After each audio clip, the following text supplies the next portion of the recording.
Hi friends, welcome back to our channel. இன்றைக்கி நம்ம சேனலில் ஈஸியாக டேஸ்டியாக செய்யக்கூடிய ஒரு சிக்கன் ரெசிபி தான் பார்க்க போகிறோம். இப்போ வாங்க எப்படி செய்யலாம்னு பார்க்கலாம். நான் இன்றைக்கி 1 கிலோ சிக்கன் எடுத்து க்ளீன் பண்ணி வச்சுருக்கேன். அதை பாத்திரத்தில் சேர்த்துக்கலாம்.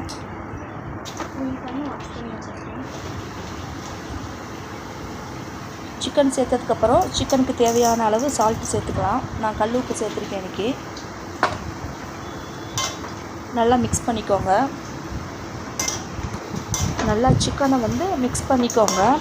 மிக்ஸ் பண்ணிவிட்டு அந்த சால்ட்டும் சிக்கனும் அதில் மிக்ஸ் ஆகிற அளவுக்கு கிளறிக்கோங்க. நம்ம இந்த சிக்கனுக்கு எக்ஸ்ட்ரா தண்ணி எதுவும் சேர்க்கணுன்றது கிடையாது. ஏன்னா இந்த சிக்கன் நீங்கள் மூடி போட்டு வேக வைக்கும் போது இந்த சிக்கனில் இருக்க தண்ணியே சிக்கன் வேகிற அளவுக்கு போதுமான தண்ணியாக இருக்குது. இப்போ பாருங்கள், மூடி திறந்து பார்த்துக்கிறேன் எவ்வளோ தண்ணி விட்டுருக்குன்னு பாருங்கள். நல்லா கிளறிக்கோங்க. அடி பிடிக்காத அளவுக்கு இந்த சிக்கன் நல்லா கிளறிக்கோங்க. அடிக்கடி மூடியை திறந்து நல்லா கிளறி விட்டுக்கோங்க. இந்த தண்ணி நல்லா வற்றணும்.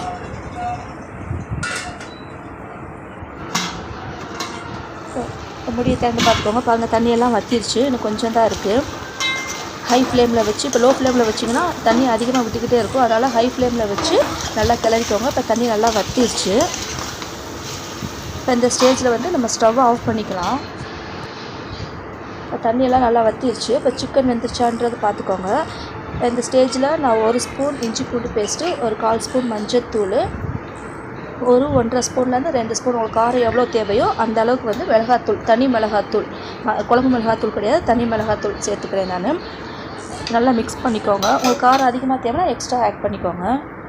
இப்போ இதெல்லாம் சேர்த்து நல்லா மிக்ஸ் பண்ணிக்கலாம்.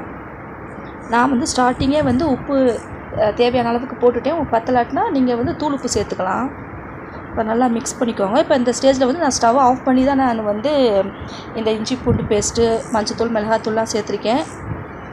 அடுப்பு ஆனில் இருக்கக்கூடாது. இப்போ நல்லா மிக்ஸ் பண்ணிவிட்டு தனியாக பாத்திரத்தில் எடுத்து வச்சுக்கோங்க. இப்போ அதே பாத்திரத்தில் தேவையான அளவுக்கு எண்ணெய் சேர்த்துக்கோங்க. இல்லை கொஞ்சமாக கடுகு உளுந்த பருப்பு சேர்த்துக்கோங்க. இந்த கடுகு உளுந்த பருப்பு நல்லா பொரியணும். நல்லா பொரிஞ்சப்போ தேவையான அளவுக்கு நம்ம கருவேப்பிலை சேர்க்க போகிறோம்.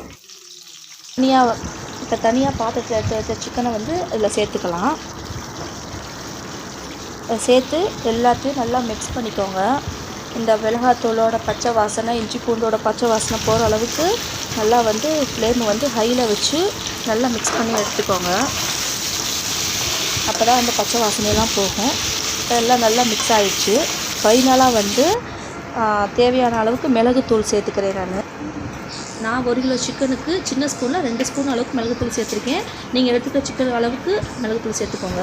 இப்போ மேலே கொஞ்சமாக கருவேப்பிலை சேர்த்து இதையும் நல்லா கிளறிக்கோங்க. அவ்வளோதாங்க, ஈஸியாக செய்யக்கூடிய ஒரு சிக்கன் ரெசிபி ரெடி ஆயிடுச்சு. இது ரொம்பவே டேஸ்டியாக இருக்கும். சாம்பார் சாதம், தயிர் சாதம் எதுக்காக வச்சு சாப்பிடலாம்.